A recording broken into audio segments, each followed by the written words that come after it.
Yes, people, good morning. Welcome to United View. What's going on, people? Smash a like on the video, subscribe to the channel if you are new. It's Friday, man. End of the week. End of the week. If Hey, you're just finishing up at work. Friday the 13th. Friday the 13th, Oh, mate. it is. It is. I don't Yeah, really believe in that, though, to be me fair. I don't neither. really get Me involved in neither. that whole, yeah. But I've had some some people pretty do. rubbish Fridays without it being Yeah, the just 13th. You know what I mean? Not really. 100. That's such a great point. Nothing to do with the date, mate. Just at least one of the 7 days, there's always been a shit Yeah, day of any yeah. form of date, The any dates form is of month. it's largely irrelevant. You know what I mean? 100%. But if you're really, really superstitious, then yeah, for you, it's Friday the 13th. For us, it's just a regular Friday where good and bad things can happen depending on life. It's Exactly. just how it goes. Exactly. Just how it goes. Let's get the first 100 likes in through the door, as we like to do. We're at 56 right now. We've got just under 300 people watching. It's very, very early in the show. Morning, Pete. Smash a like, says Brendo. Joe Fleming is straight in there with a super chat. I'll get to that in 2 seconds. Javis says, good morning, Flex and Owen and UV fam. No fruits today, says the Braids. No, just water and my tea. That's it. Just chilling today. Hydrated. Flex. Hydrated. And Yeah. if I'm allowed, as long as I'm allowed to drink. Yeah, I was going to say, Is any fully on. objections?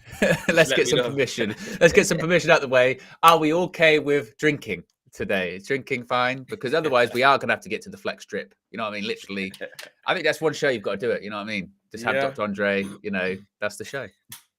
100%. If you've got any reservations about me having some water during Yeah. the show, please drop it in the comments, and I'll refrain from staying hydrated. Jeremy's just laughing. Big up John James says, big up UV family. Smash those likes. Manish says, morning all. Asim Han says, Flex, would you still be surprised if people invested 0 coins on Rashford?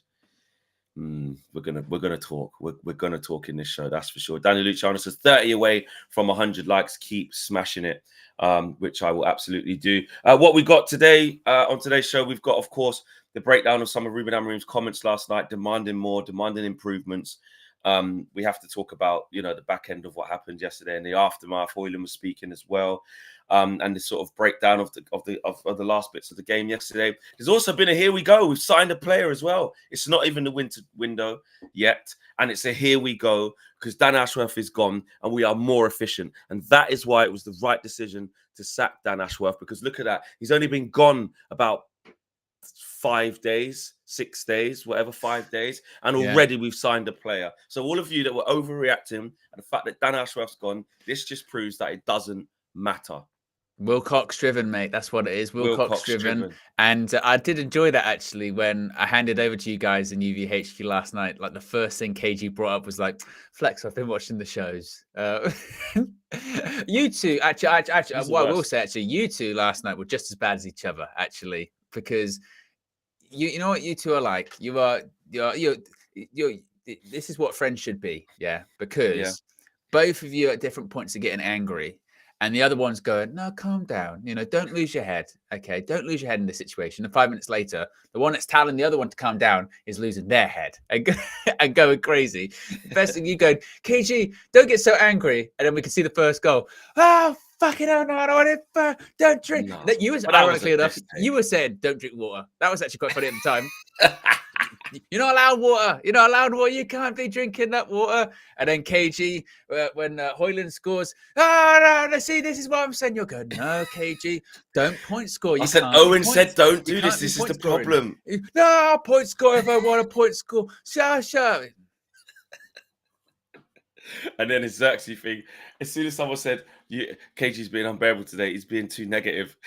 Yeah. Every time.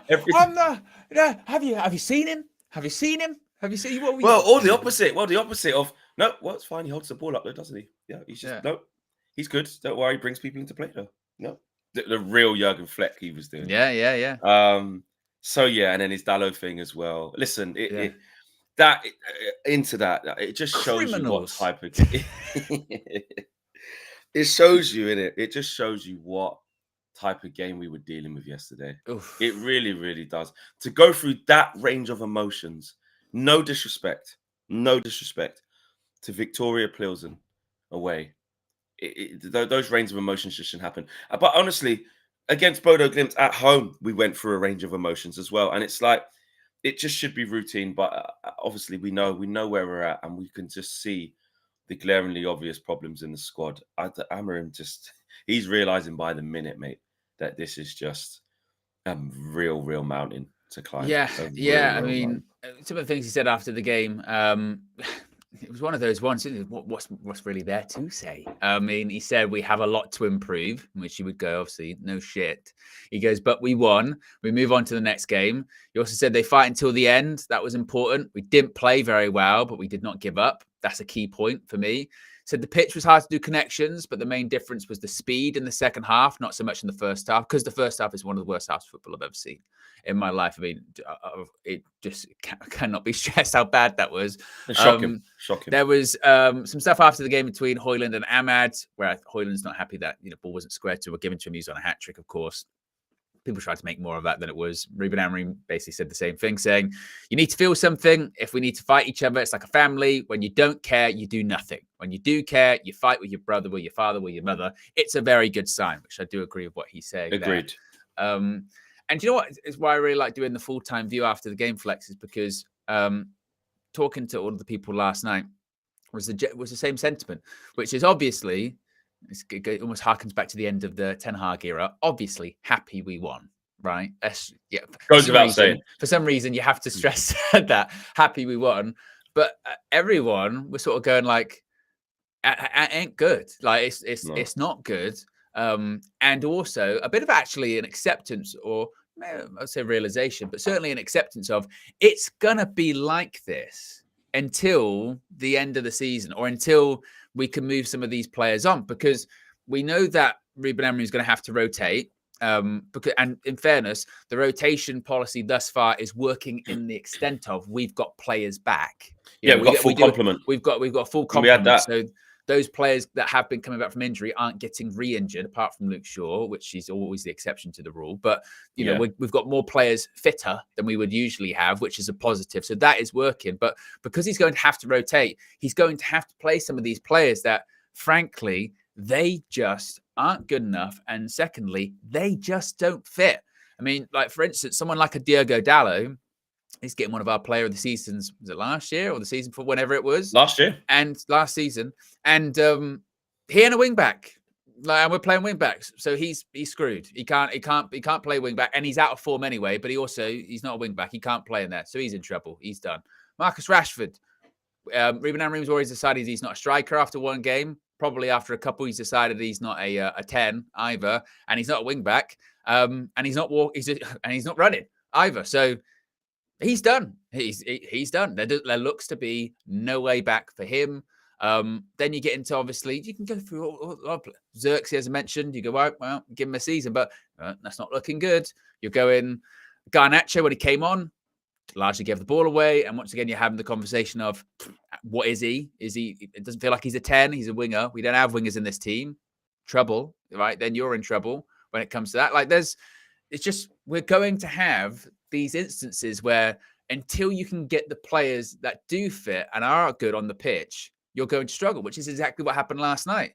Until you made those substitutions, until you brought on, your Hojlunds or your Mounts or whatever. And I'm not even sure they're the answer, by the way. I'm not even saying like they're the answer. I'm just saying they're better of what we've got. We're going to see what we saw last night, which is pain, basically. Pain and suffering. And, or as Ruben Amorim would say, a storm. That's what we've got to deal with. We are in the proper storm. We said wrap up. It's going to be a cold winter. And of course, back to the start of what you were saying about the win. You could just see with the Europa League table, actually, I didn't wait for the 8 o'clock games, but it did catapult us into a decent position, which is where we needed to be. Where did that make us come out in the end, actually? 7th. So, yeah, because Rangers drew, so he was all right. And we got them next as well, actually, in it. So, a chance to, stay in it. But exactly that. We had to win. We had to win. It was looking very bleak, and you're running out of games. There's only 2 games left. So from that point of view, and look, it was our first away win in over 18 months in the Champions in Europe. In Europe. We've done both. We've done a bit of both. Yeah, couldn't win all last year away from home in the Champions League, and up until now couldn't do it against Fenerbahce or Porto. So it took us up to here to win. So that is obviously a positive. Rasmus Hojlund's conversion rate and form, 5 and 5 now. is positive. Positive, That is positive, because there are little, you know, microisms of positivity of in there, you individual know, players you look at and you go, ah, that's good. individual, That's yeah, you yeah. know, Bruno, you know, of what you make of him and this, that, and the other, and sell him and this, that, and the other, and get him back to the top. And he might not, like you say, right now, he's chief provider. He created 7 chances in that game. And actually, in hindsight, when we did his play rate, we probably should have given him a bit higher, actually, considering the context of the game.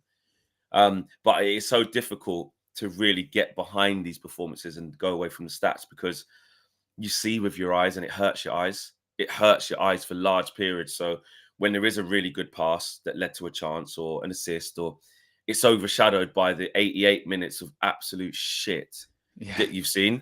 Do you know what I mean? Bruno with every quarter in the game not going past the first man. Exactly.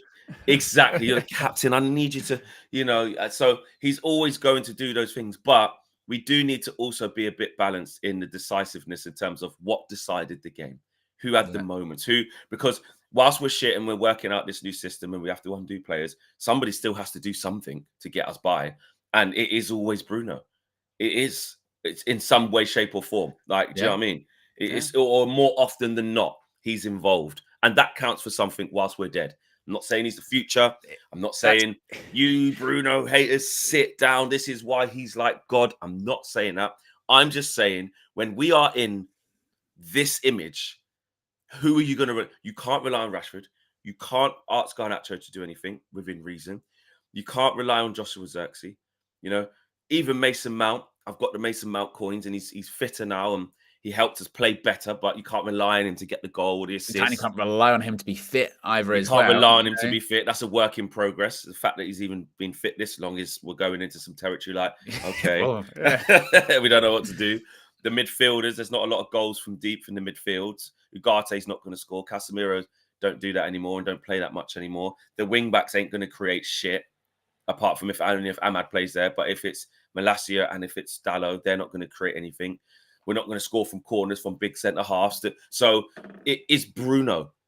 It's Bruno. He's the most likely, and obviously Rasmus.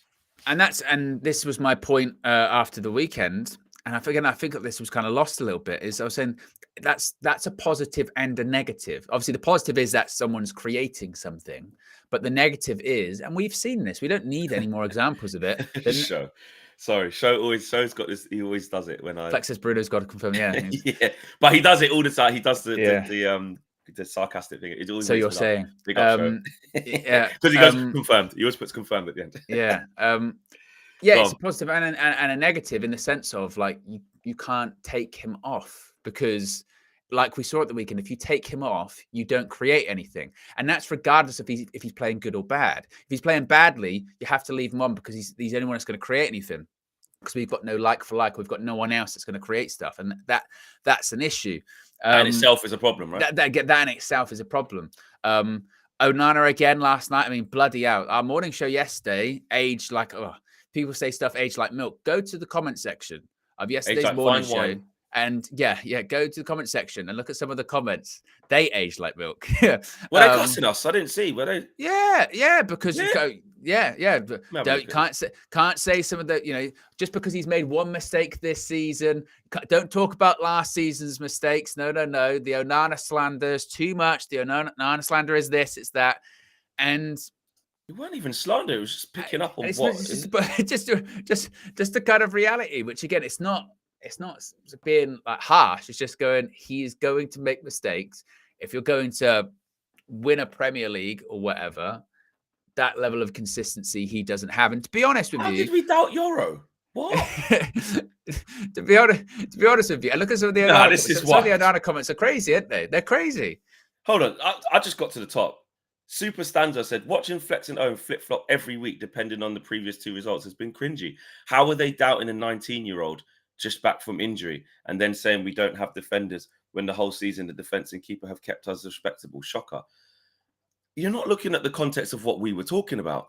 What we were talking about was getting back to the top. And do we envisage these players being the ones? Nobody took away Onana's 6 clean sheets. Nobody took away the fact that there's an extra defender, so it should be easier to defend because you've got an extra guy in there, by the way. And yours basically, I hope, Stanzo, you're watching, because you're a disgrace. saying that we're doubting 19-year-old Lenny Yoro. How? No, we're not. If I recall When did we correctly, say that? the Yoro conversation was Lenny Yoro. It's been a couple of games and he's developing. That's literally, ridiculous. I think, People just hear what they want to hear, Exactly, and that's again, that was something I was saying during the Ten Hag stuff, which is that the fact you guys are okay with Rashford making more money than Salah, but getting a fraction of his productivity is crazy. Who said I'm okay with that? Yeah. When did I say this? Stuff's just made up. It's incredible. It is, and like with the Onana one yesterday, yeah. I spoke to you on the phone after the game, didn't I? That kind of error from a goalkeeper, I can almost tolerate that, because what happened last night, sometimes that can happen. Keepers will make a misplaced pass, or they'll do a short pass, or they'll have a bit of like a brain fart, and I'm like, oh my God, I passed the ball straight to the guy. The mistake that concerns me the most of Andre Onana, and the reason that I think we had that conversation yesterday about Andre Onana, is that mistake against Forest, where he just stands in the middle of his goal and kind of flops to the side. A good goalkeeper doesn't make that mistake, because that is a fundamental goalkeeping error of like, my technique's all wrong. I don't have my feet set beneath me. And he's done that a couple of times. The passing one, look, everyone plays up from the back nowadays. It happens. Shit happens. You see Alisson make those kind of mistakes sometimes. We pass it, oh, bloody hell, what's he thinking? But when you're talking about fundamental goalkeeping, Onana's done that a few times, though. Diving. It depends how, like the diving stuff. Mechanics, and to be fair, actually, thinking about this, yeah, he effectively made the mistake he made last night at the weekend too. Because after we conceded, was it when we were 3-1 down or 2-1 down? I forget. You know when he did the pass and it was like straight to the straight away. Yeah, it's 3-1. Yeah. And I thought we were going to concede again here. So again, and this is when the player FC stuff, it really does have to go, because this is when we talk about both sides of our mouths, because ruthlessness. These players, get them out, they're criminals, blah, blah, blah. And then you criticize some of them. Hey, don't talk about that one. I don't like you talking about that one. Talk about this one. No, they're all, apart from maybe, I can count on, you want to talk about unsellable, I can count on one hand. I probably have some fingers left over, right, of people that are actually unsellable at Manchester United. The rest, they're shit. They're not good. They're rubbish. They can't do it. And they're not good anyway. And then we've brought in the head coach who's got a different system. And a lot of the guys, and I hold myself accountable for this actually as well, international players, they should be able to adapt. They can't. They can't adapt. They can't adapt, and they can't play football. Also, that's the other part of it. That's it. It's that simple. And on the Onana thing as well, you have to look at like, okay, so that mistake, you're right. Keepers, Edison can overplay it sometimes, get caught. Alisson might do, because they tend to play out from the back, so it can happen. But also, it is about how often that does happen. Because I remember this time last year against Galatasaray when he got Casemiro sent off for doing a shit pass to him. And then Casemiro had to go diving in on Icardi, I want to say. And then we lost. So, like, it's not something that is just like, oh, that doesn't even really... It is the thing what you're saying, it can happen from the open play. But he still has a bit of a habit of that one too. And then in the same game yesterday, it's about the lack of confidence breathing through the team from the keeper and the amount of confidence it gives to the other team. Because those long throws that we saw when they was dumping it into the box where he knocks out Casemiro. I thought Casemiro was going to pass out. That's the one I was going to say. Can't breathe. When he wiped him out. How many times? I mean, he's given away penalties doing that. Twice. How many times has he come out? One should have been. And wiped 100%. And this is what I'm saying. So these are the things where you go, one thing is, well, keepers can kind of do that. Then you go, how many do you want to throw into the bag of boo-boos to basically be like, okay, he's not competent. Like, how many more do you want? Like, even if they don't lead to goals, there's so many. Like you said, that Wolves game, the first game of last season, he punched the centre half in the head. Should have been a pen. Then he went and done it against Burnley later on in the season and actually gave away a pen. Then he's kicked it. Then obviously all the things that happened in the Champions League. Then some of the ones that happened also in the league, Nottingham Forest, Awani running through. They put him in an F1 car when he got dinked because it was just, what are you doing? Yeah. Some of the ones that went in near post in the league where you're just going, what on earth? How's that gone in? League, FA Cup final. Like I said, Champions League last year, Icardi. I know he then saved us against Copenhagen to redeem himself, but then he went straight away to Copenhagen away. There was nothing redeemable about that Champions League campaign. Nothing redeemable. Because then after we thought, wow, he saved us, he then had 2 more games away from home against Copenhagen and Galatasaray and threw them in the net. You know, remember the Ziyech free kick? Remember that one? Yeah. Just sort of shuffle it, you know. Unbelievable. And it was 2 in that Galatasaray game, if I remember correctly. Or was there 2 in the Copenhagen game? I can't remember, whichever one. That was poor. And then this season, again, cool.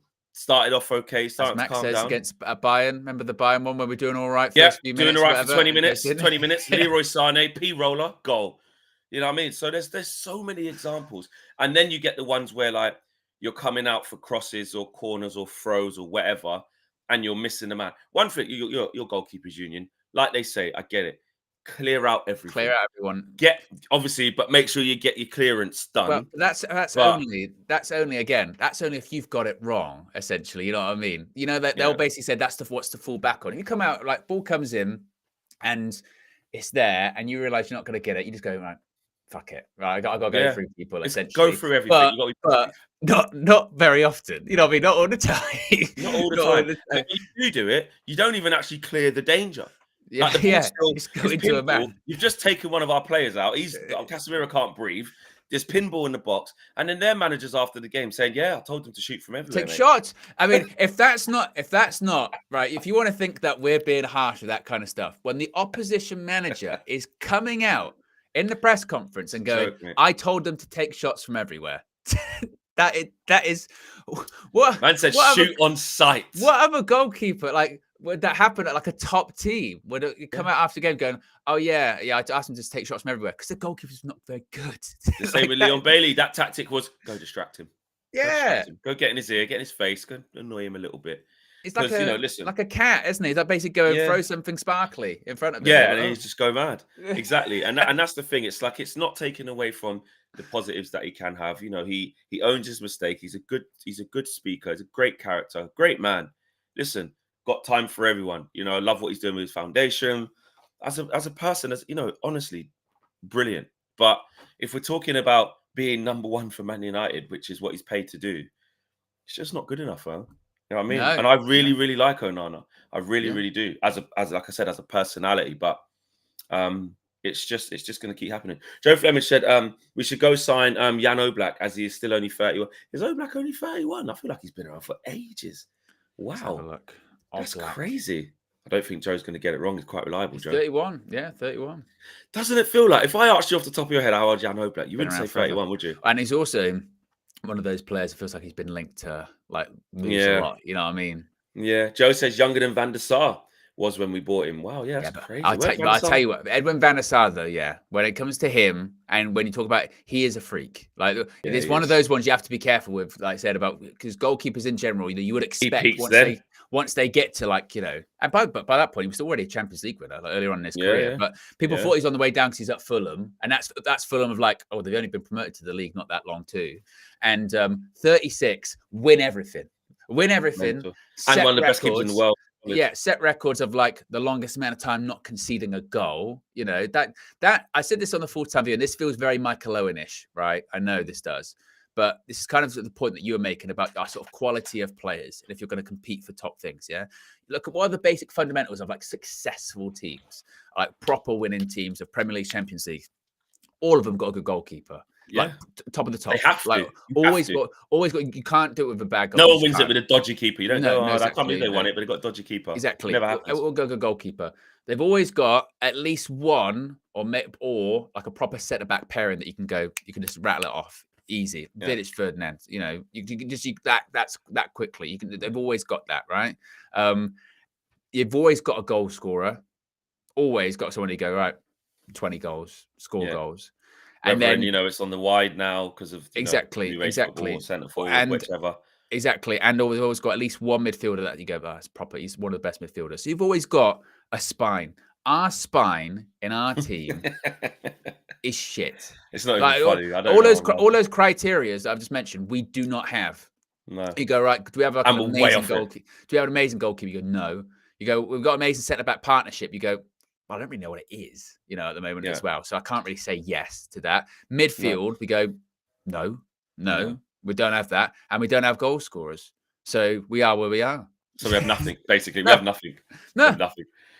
We have no ingredients that you need to win a league. Not one yet. No.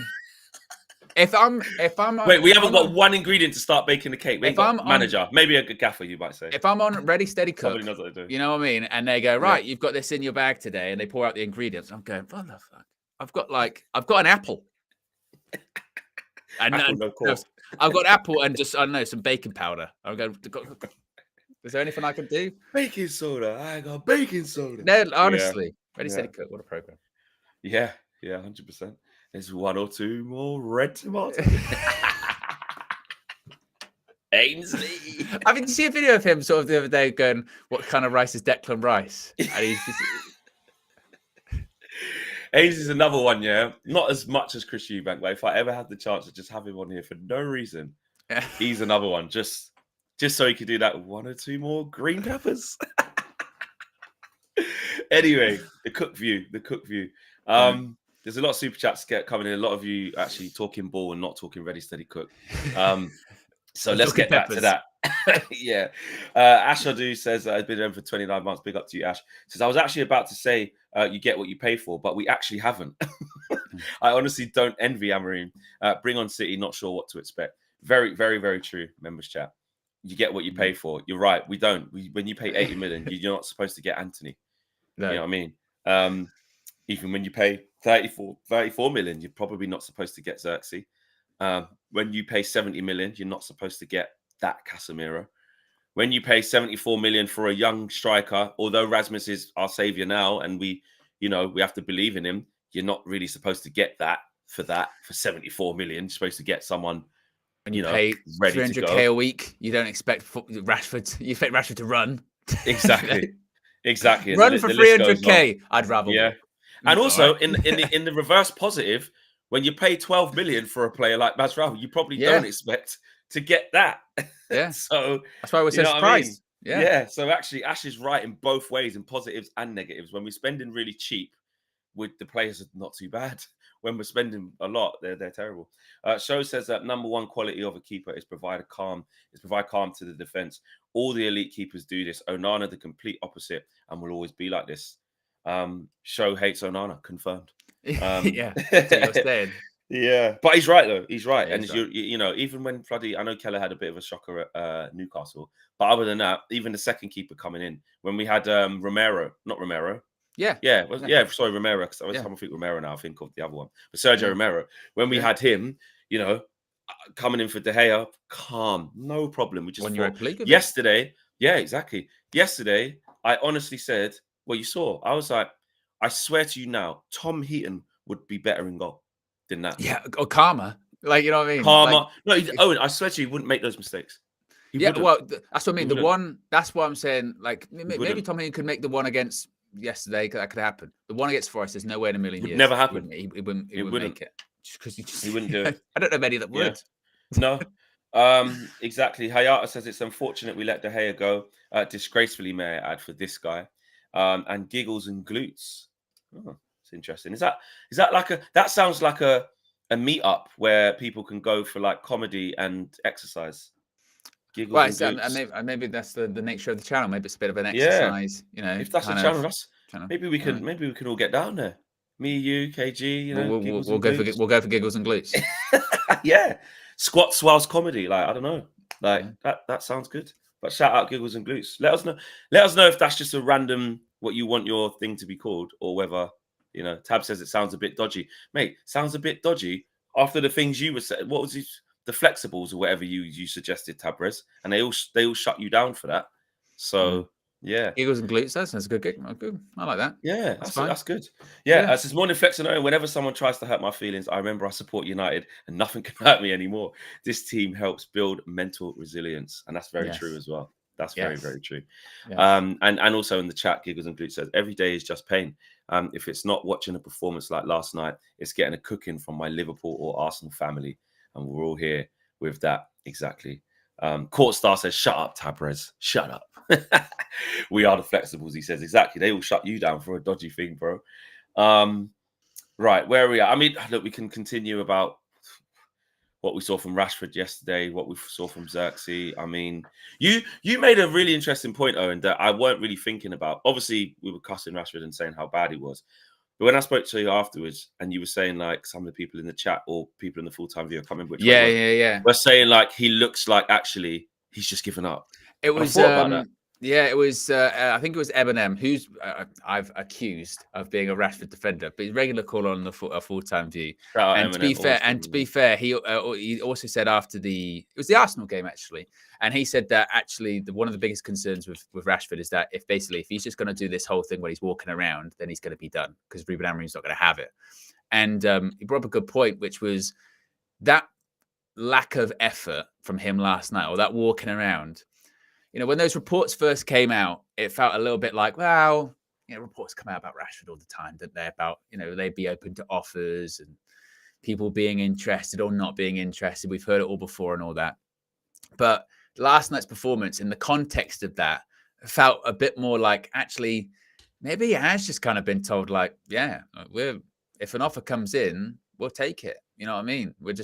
It's not working out. And maybe he realizes the writing's on the wall as well. Now, that's also, by the way, I say these things, that's not an excuse not to run. No. Or that's not an excuse not to basically. No, but it can look like the final nail, though. But it can. And you have to think, this guy's 27. And I know that whenever we bring up this, people like to really reflect and hark back on the past and go, well, he played through injuries and he had the stress fractures in his back and he had the ankle problem and all that. And it's not doubting that at all. And maybe that is part of physically why he can't do what he used to be able to do. But with that being said, Manchester United, we talk about ruthlessness and we talk about wanting Ineos and Omar Barada and all these guys to be ruthless. And you've got want to talk about, as was said before, value for money.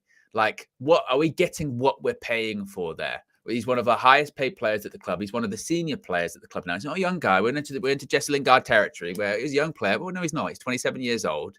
And one of our big marquee players isn't delivering, is kind of walking around on the pitch. And also, on top of that, in this system, I don't genuinely now see how he fits. We had the conversations all the way through the international break that we go, if he's going to fit anywhere, then he'll have to be a striker. It'd have to be the number 9. And then if not, he's going to have to adapt to something else because he's not a wing back. And I don't know if he can play the 10. Ruben Amorim had, was it one game or a couple of games in the 9? One game against Ipswich. And he went, he ain't a striker. And you go, right, well, that's off then. So he's only going to play in the 10. And he can't do it. He can't play in the 10. And I think, again, he might also realize that, which then again, realizing that writing's on the wall. And I was really taken aback when that £40 million number came out, because I went, that's low. But then I kind of realized that says a lot where he is. It was low. Yeah, 100%. Says where he is. The problem is as well, is that he literally looks soulless, man. It's a tough watch. Like, I know some people are so fed up, they're like, oh, whatever, get him off. Like, I look at it as like a really tough watch. Like, I don't enjoy looking at that. Like, he either can't wait to get off. He's not impacting the game in terms of work rate. He's not impacting the game in terms of creativity, being dangerous, giving the opposition something to think about. The petulance is kicking in. So he gets a yellow card for just a two-hander. Just pushes the guy out of frustration. Sent off. He could have been very lucky not to get sent off because, he doesn't even know where the ball is. He gets sold a dummy and the guy does him. Luckily, there's just not enough in it. The guy, I think he actually twisted his ankle, so it's probably a painful one for the guy. But it probably wasn't Marcus Rashford that did it. But yeah, on another day, that trailing, the trailing leg connects with their foot as they're kicking it down the line, and you're gone.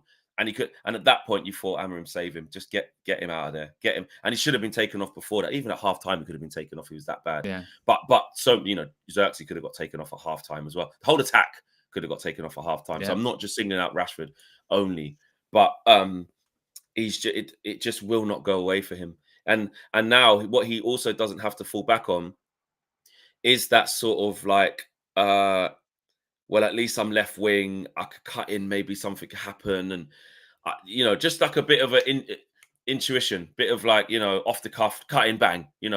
He's not. He's playing in the half space. It's more busy in there. He's not getting a chance to run at people because when he does receive the ball on the left side now, he isn't high and wide, or if he is, it's because we've built up the attack, but everyone's back.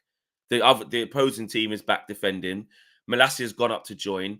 Bruno probably comes across into that left 10 when Marcus Rashford goes out wider to link up with some combinations, and then they're popping little passes. That's not his game. His game is null and void when the game reaches that type of moment where you've got a low block. You need to unlock some passes at the edge of the box, play some 1-2s round the corner, bit of invention. His game is stifled. Marcus Rashford's best moments and best times in games when in the past, when they have been, is when there is space, there is transition, there is grass to run into, and he can see the goal. And it's him 1v1 with a lot of space to go left or go right. These new tight spaces that we've created, because that's how we want to play, with slow build up from the centre half, which we don't want it to be that slow, but right now it is, allowing the opposition to get set. And Rashford's just in this chaotic sort of left 10 or right 10 against Everton, whichever one it's going to be. And you're going, he hasn't got a clue what to do. And then there's no confidence. And then you're not going to work hard. And then the hung dog expression comes in. And then he gets subbed. So it's that Ruben Amorim has got a huge problem there. It just doesn't fit. Yeah, I look at it a bit like similar to the Sancho situation. We were saying about him as well. We were going like, he just needs to go for the sake of himself as well, because it just looks like also he's just not enjoying it all. That's Joe H says there. He looks lost. He just looks lost. Yeah, he just, it's like, just, when you go, I think you need a change of scenery. All of this isn't working out. You know what I mean?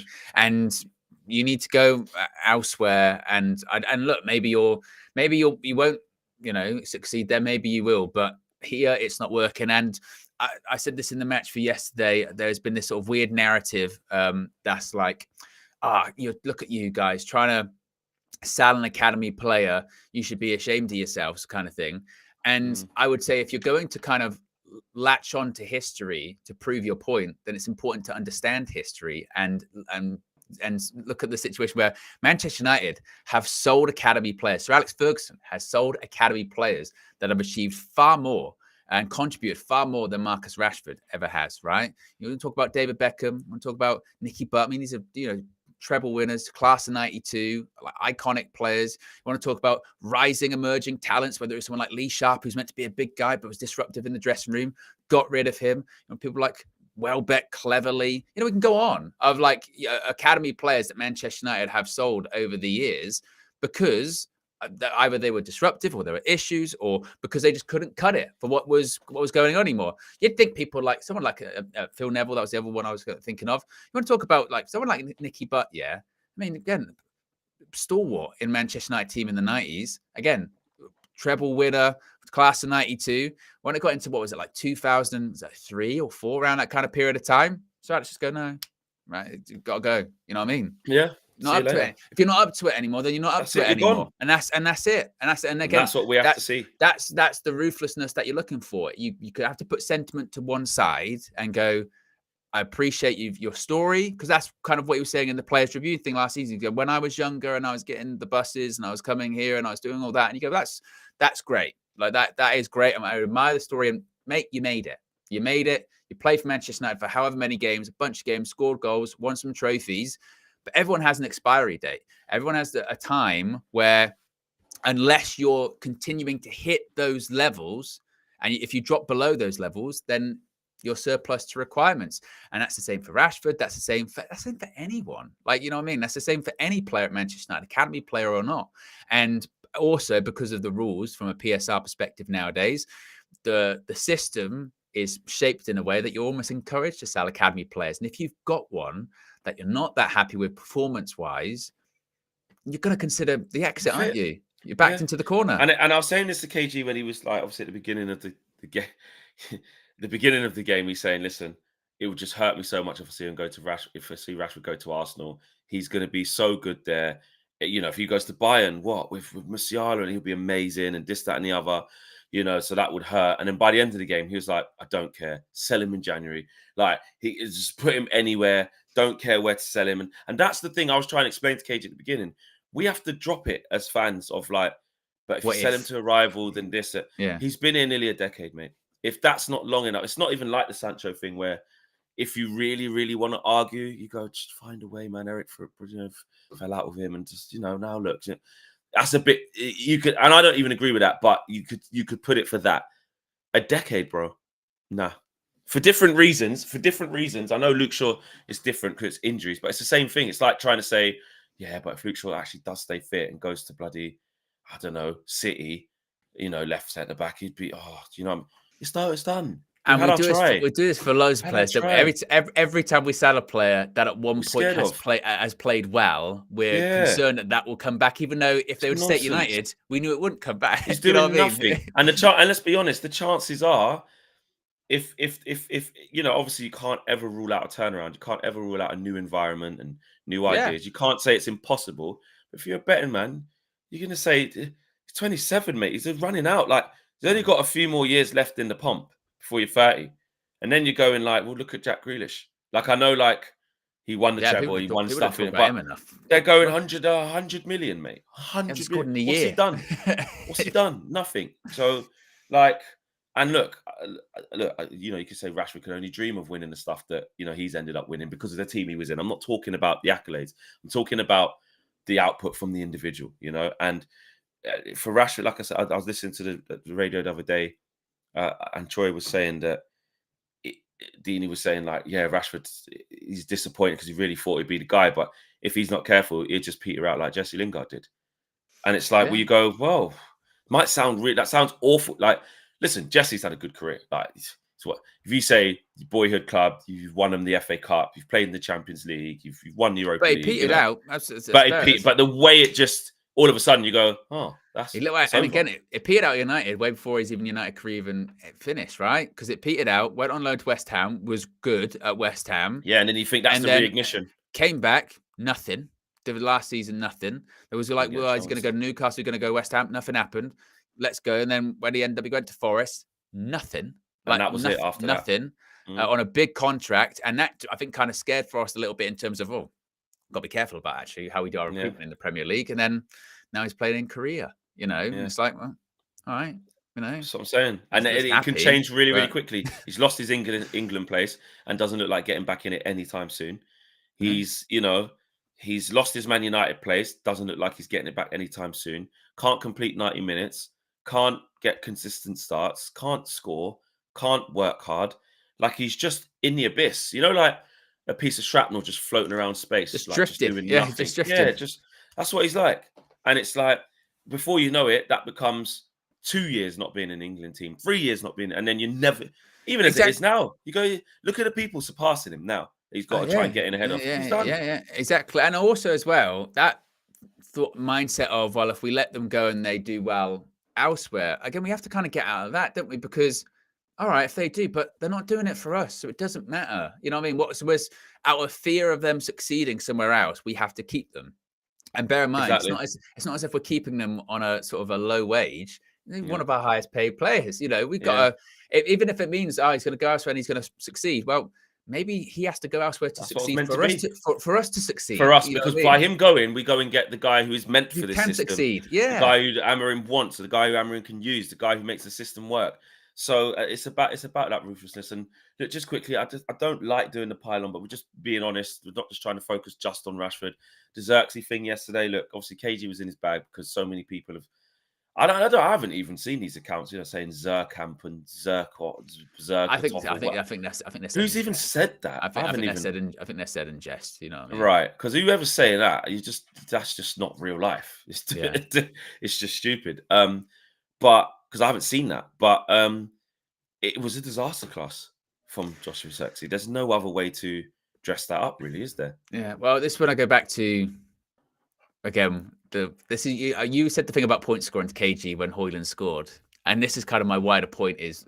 So when Zirkzee scored the 2 goals against Everton, and it was whole KG apologize. You need to apologize. A couple of games later, all saying once again he's not good. You know what I mean? It's like so that's why KG has a point. Is it Saeed saying that? People say Saeed calls him that. Saeed called Zirkzee. He called Zirkzee that. Did Saeed say that? Wow.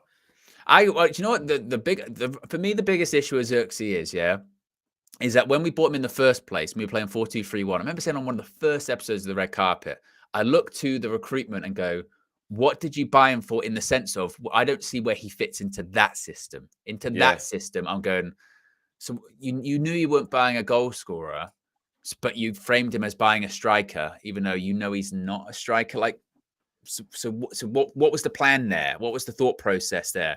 Now Ten Hag's gone and the system has changed, and it's even worse. It's even worse. You're going, well, I didn't see where he fit into the 4-2-3-1. I don't even see where he fits into this.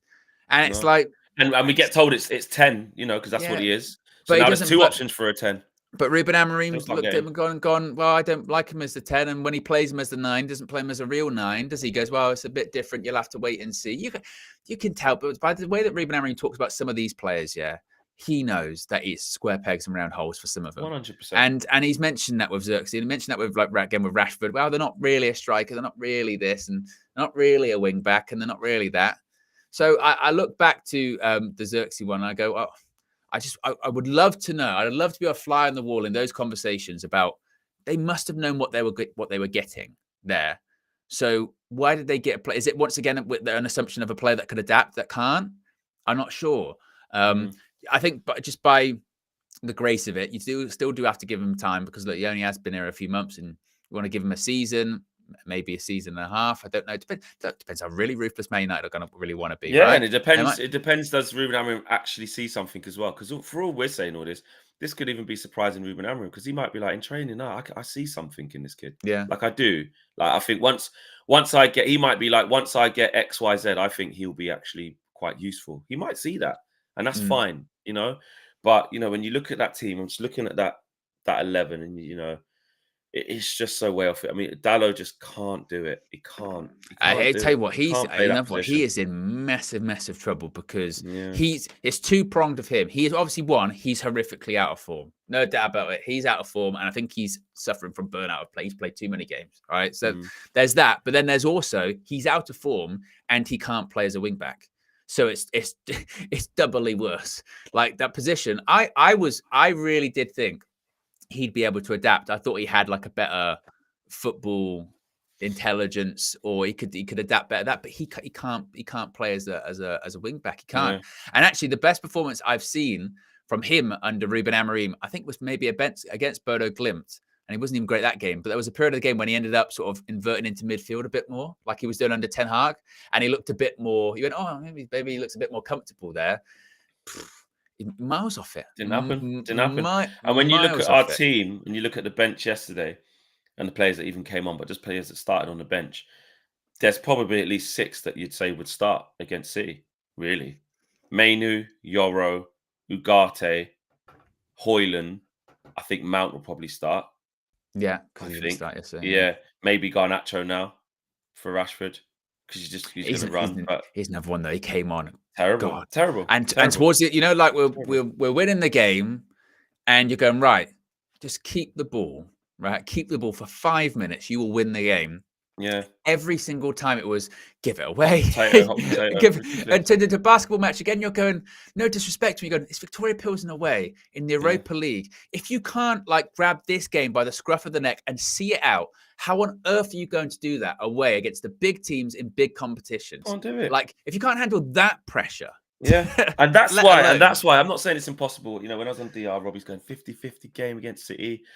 You can cause them trouble. Obviously, AGT's just willing it on because he just wants us for once to actually do a job on City. And I get why the neutral would say, "No, Man City, terrible. Was it 1 win in 10?" If it was a time to play them, basically. If it's time to play them, which they do have a point. Which is true, yeah. But when you look at us struggling away to Victoria Pilsen, can't string a pass together. No cohesion, making silly mistakes, stinking the joint out. You don't look at that as a United fan and go, we'll go and put them under serious. Do you know what it is, Flex? Do you know what it is, For them, obviously they've lost the games recently and not got the results recently, and some of them have been bad. If they lost to us, given how bad we are, that would be the lowest of the low. A new low. Yeah. In the sense, obviously, it's because it's the derby and the rivals and on your own patch, but it would be United are shit. As bad as they are. I think Show, to be fair, he called it a full-time view last night, and the phrase was, Owen, there's levels to shit, was his phrase. Yeah. You know what I mean? Joe Blackman says Man City probably can't wait to play us. Actually, we're in this real bad. Let's get these lot here. And he's right. I thought, you're right. There are levels to shit. That's exactly right. Yeah. We've not seen this from City, all this happening, but we are still who we are. And like I said, I don't trust it. I said it yesterday before we'd even played. I don't trust the individuals. And look what I got against Victoria Pilsen. What had to happen? You know what I mean? Before we finish off though, we have got a here we go. We've signed a new player. No, We're going I to know. sign a new player. We've got a here we go flex. This is surprise. Look at it. The transfer views didn't start yet. Transfer views back in January. Got an early preview, I suppose. Rich Romano saying this morning, Manchester United reached a verbal agreement to sign 17-year-old Paraguayan left back Diego Leon from Cerro Porteño. Here we go. Initial fee will be $4 million plus $1 million easy add-ons. And over $3.5 million based on the players / team's future performances. Diego Leon will arrive in July 2025. A reminder that this is kind of a bit similar to the Sekou Kone one, where it's a bit like not coming in straight away. He's coming in the summer. And when he comes in the summer, he might even play with the under-21s for like a year or something like that, right? You never know. Maybe he might be part of the tour, depending on who's available, I suppose, at the time. You never know. But yes, a signing fleck. Yeah, we're don't need to get a left wing back. We just got one. Done. Yeah, exactly. Done. All done. One for the future. Get the kid in. Build. You know. Hopefully, these comments will be part of a future comp when he's great. 100%. Because you look at Leon coming in now, like you say, Sekou Kone, Chido. We've got some youngsters in the younger teams already that look to be quite handy. Ibrahimov looks really good. Harry, I'm actually thinking what there. So yeah, there's a few. Let's let them. Let's see. Toby Collier, can he get in? He's in his first team again. Didn't drop back down to 23s. Because if you look at sort of Ethan was sort of in the first team. Then as Rude left, he's just kind of gone back. He's alone. Yeah. So it's going to have to be a loan because he's probably not going to get back in now. And then from there, it starts going that, then you need to play men's football, go Championship or League One, and then you start your career from there. But Toby Collier is come back off injury and is still in the squad, which is interesting. So we'll see the development. Ronnie Dodge says that Rashford, every pass went backwards, frustrated me. 100%, Ronnie. And Joe says also Rashford can be proud of his United career. If he does leave, he's only 13 goals shy of the Premier League 100 club as a basically 1 in 3 man. Fair play. Is he only 13 shy of 100? I mean, if you can get the 100 club to get 13 more goals, that is good. That is good. Being in the Premier League 100 club is good, but unfortunately, it's just the caveat to that is just so much sort of lack of reaching the potential. It's hasn't been really good, has it? Hasn't been good. 464 likes before we finish. Let's get to 500, guys. Let's get to 500, please. We've got to do that. Let's do it. On the way out, 500 likes for no Flecknology this morning. That's you know what I mean.